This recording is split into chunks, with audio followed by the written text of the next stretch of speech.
so today, on this Memorial Day, we have come here and to places like this across the nation to honor our citizen warriors, to remember who they were, and to thank them for a job well done. We have needed the immortal words, we heeded the immortal words of Abraham Lincoln, and we have built national shrines like Ohio Western Reserve National Cemetery for just this purpose. And we will be here on this day and many other days as individuals, as families, as friends, and as a nation to honor their service and sacrifice. In short, our presence here is also our pledge. You will not be forgotten.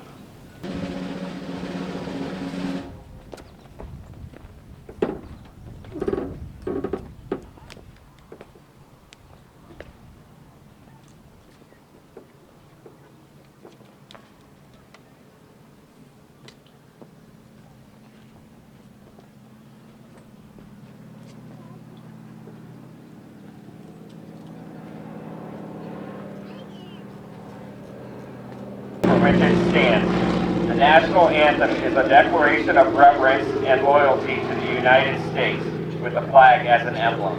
Please remove your covers and place your right hand over.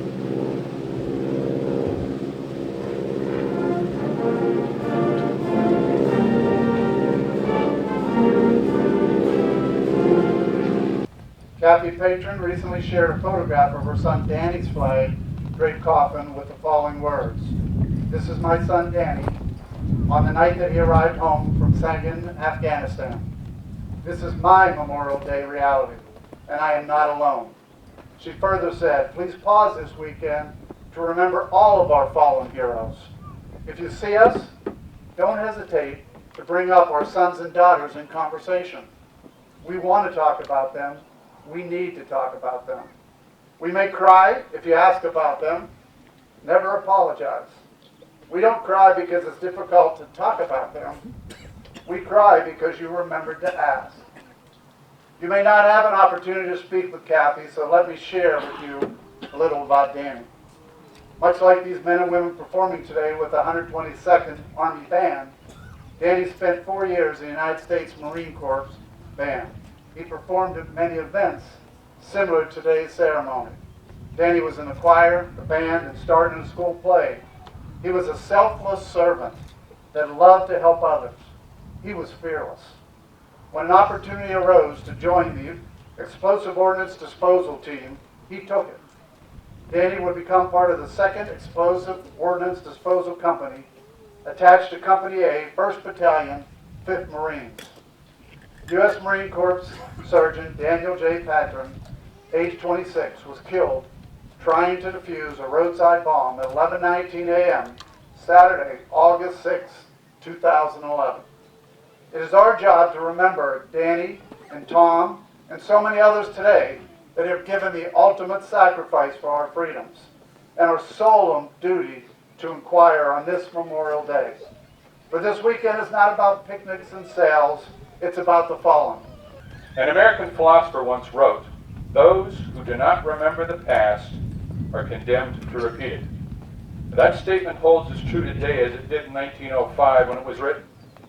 The danger in not remembering the sacrifices made by these men and women is that we, as a nation, may forget that the price of freedom is never cheap.